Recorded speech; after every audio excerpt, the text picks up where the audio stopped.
Dentata. It's Latin for teeth, a movie absolutely wasted on middle school sleepovers of the early 2000s.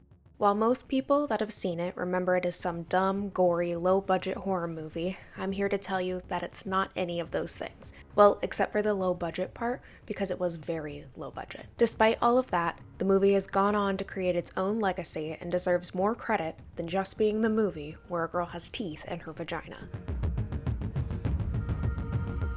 I initially watched Teeth in 2009, on a chunky Dell laptop huddled between two friends in my parents' basement, hoping nobody would come downstairs and catch a stray peen on the screen. Since that fateful viewing, I made it my life's mission to show as many people the movie as possible. Well, not quite, but I do have a note on my phone listing the 39 people I have shown Teeth to for the first time, adamantly arguing that it's actually a good movie, each time. My scientific data regarding these viewings suggests that women typically like the movie a lot more than men. There's a large chance you've seen this, dare I say, iconic poster, but at the very top you'll see the quote, "The most alarming cautionary tale for men since Fatal Attraction." And here's where our problems begin. The framing of this movie as a film for men. Nah, this movie is for the girls. Today, I'm going to talk about Teeth. I'm going to include a quick summary of the film, but seriously, just watch it. It's around 90 minutes long, the perfect runtime for a movie. We open with two kids sitting in a kiddie pool. Dawn, our toothed protagonist, and Brad, one of many shitty men in this movie, while two adults chat behind them. Kim is Dawn's mom, and Bill is Brad's dad. Brad flashes Dawn off camera, thank God, and demands Dawn do the same. We cut back to the parents talking where we hear a chomp right before Brad yells. Brad holds up his mangled fingertip before cutting to the title sequence where we follow mutated cells on their carnivorous journey.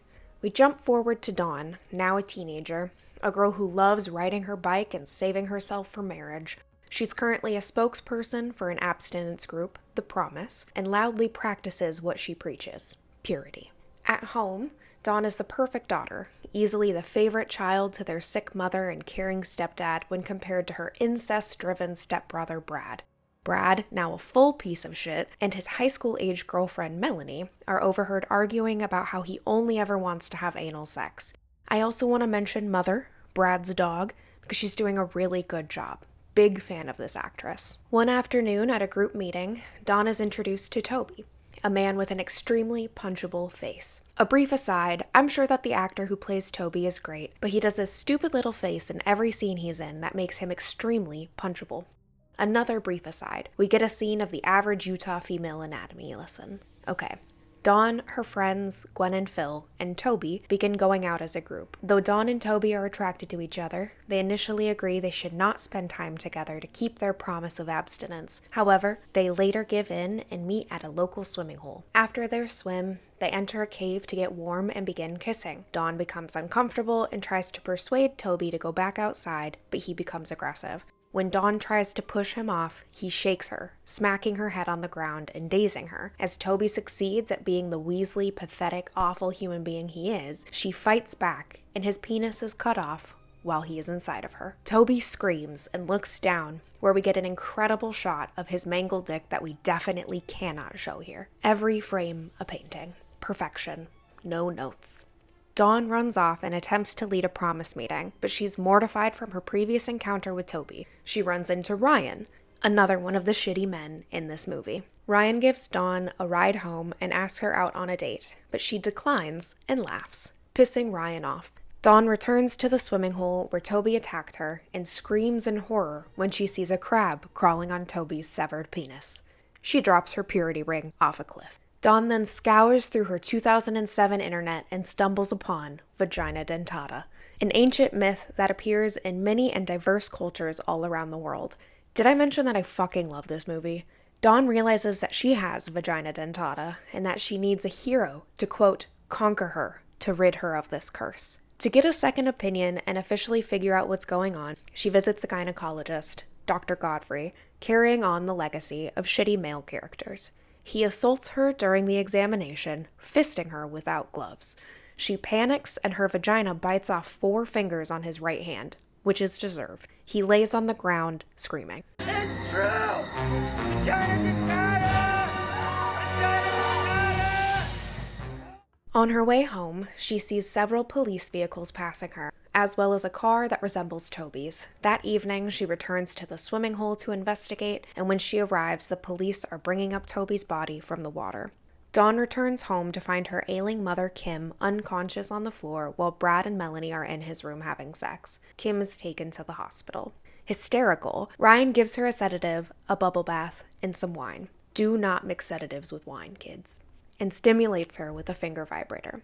Though initially afraid she will hurt him, she finds out that when she is relaxed, her teeth do not engage. Just in case any of you were wondering, this does not count as consent. Ryan claims that he is her hero and has conquered her teeth. Dweeb. The following morning, they have sex again, but during sex, Ryan's friend calls, he answers it, and Dawn learns that he has made a bet with the friend that he could have sex with her despite her purity pledge. In her anger, her vagina bites off his penis, and she leaves as he screams in agony, begging for his mom in his sick garage apartment. Dawn's stepfather attempts to throw Brad out of the house, but Brad sets Mother on Bill, confessing his love for Dawn and how he resents his father for making her his sister. Dawn meets Bill and Melanie at the hospital after her mother has died. Seeing her stepfather injured and hearing from Melanie how Brad told her to ignore her mother's cries for help, Dawn wants revenge. She goes to Brad's bedroom and seduces him. I mean, she really doesn't seduce him, she just sort of shows up and Brad is like, hell yeah.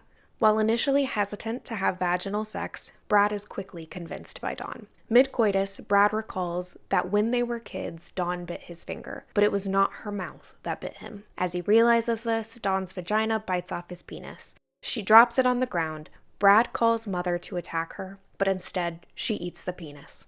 Good girl. Mother spits out the pierced head of Brad's dick as Dawn walks away, and Brad moans like the little bitch that he is, begging her to stay. Dawn cycles away from home, but her tire pops, and she begins to hitchhike.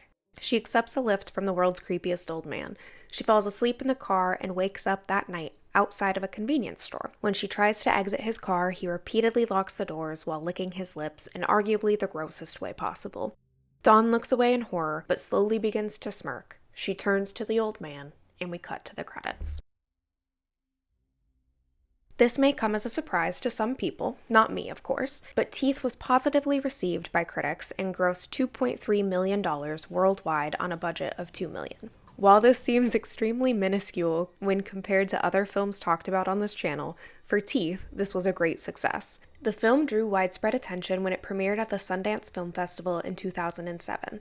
Jess Wexler, the actress for Dawn, won a special dramatic jury prize for acting, and Roadside Attractions distribution company soon picked up the film for nationwide theatrical release. Now this is where it gets interesting. On Rotten Tomatoes, Teeth has a critics score of 81% and an audience score of 45%. These gaps between critics and audiences aren't uncommon. They're actually happening more and more regularly now, but it is interesting, which reminds me of the legacy and eventual praise of cult masterpiece Jennifer's Body. A quick tangent. In 2009, before the release of the film Jennifer's Body, the marketing was in full swing, showcasing and capitalizing on Megan Fox's sex appeal and generally aimed towards a younger male audience. This is not what the film ended up being, and for that, it didn't get the recognition it truly deserved for a long time. We're lucky to be on the other side of that now, and people recognize Jennifer's Body as what it was meant to be, a feminist cult classic exploring themes of female sexuality, exploitation, and the male gaze. Teeth's marketing was similarly mismanaged and misrepresented the movie as a whole. It emphasized the horror of a male's dick getting cut off, when in reality, it's a comedy with horror elements that has many deeper themes that I want to highlight here. Number 1. Purity culture. Parts of Teeth may seem ridiculous, like Dawn comparing your virginity to a precious gift to be given on your wedding night, but as a girly who went to high school in suburban Utah, let me tell you that was on the nose. In my sophomore year of high school, we had sex ed, read abstinence-only family planning for a week, where we watched the first part of The Miracle of Life, where there was an actual demonstration at the front of the class. To set the scene, a girl and boy are dating. The girl has nice new shoes that she would like to give the boy on their wedding night. Instead, she decided to let the entire football team wear the shoes first. When she tries to give them to her boyfriend, the shoes are dirty and stretched out and used. So he no longer wants them. And that's why we don't have premarital sex, you disgusting slut. But purity culture is also why Dawn has a crisis after being sexually assaulted. She dramatically rips off her purity ring and throws it off a cliff because she now sees herself as that used pair of shoes.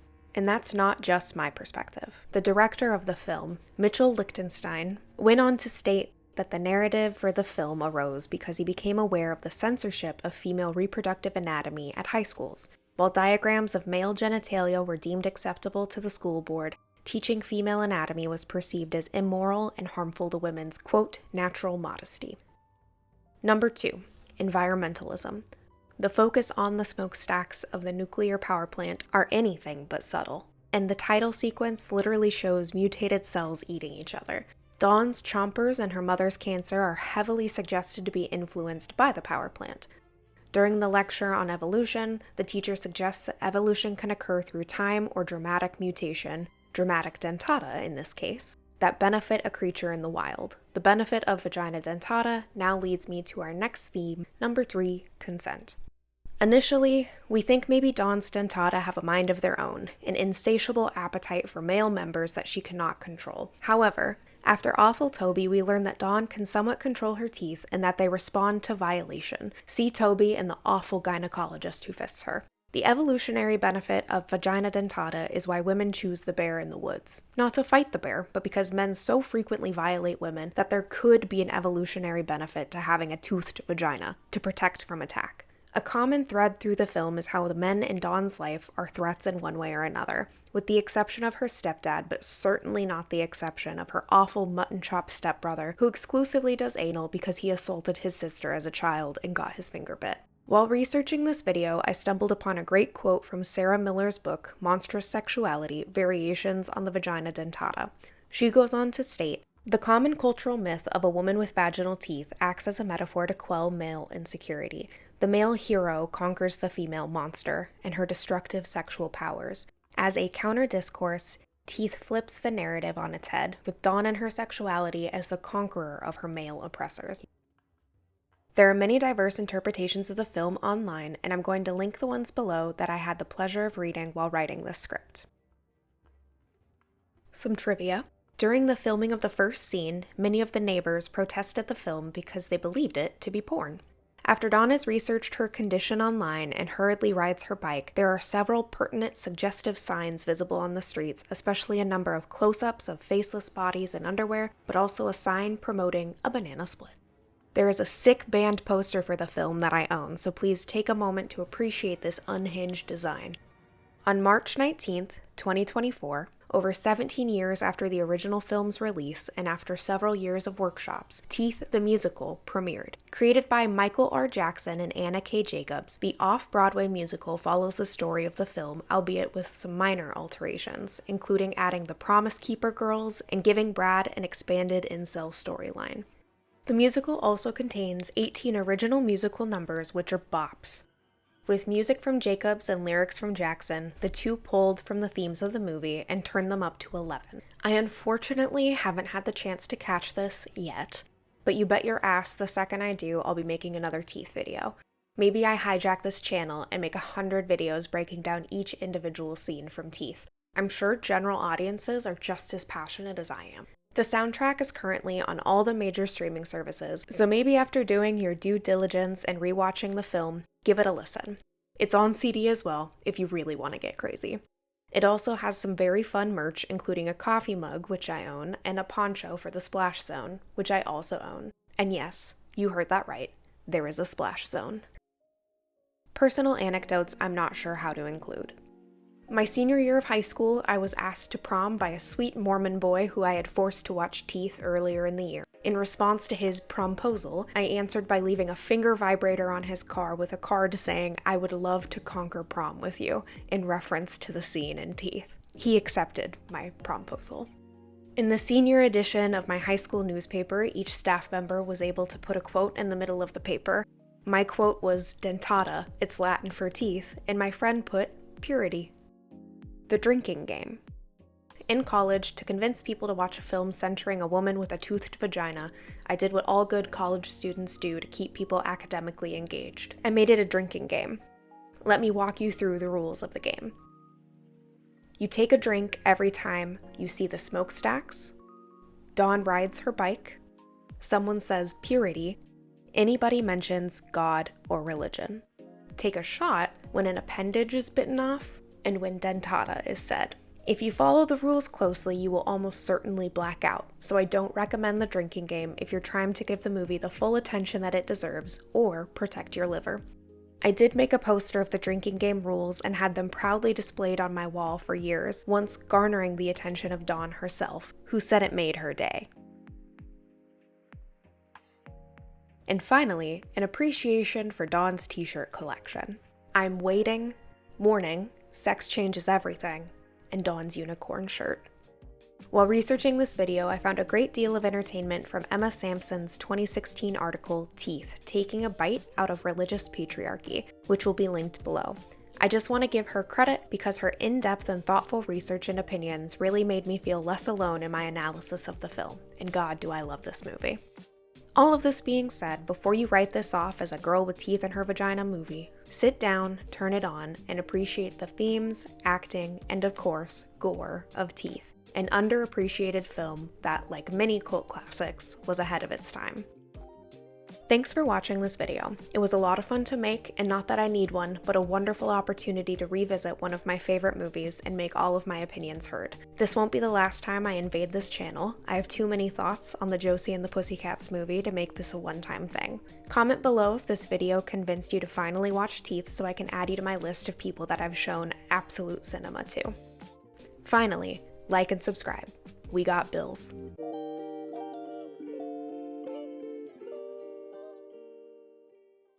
You think I like living here with these assholes? Mom and Dad?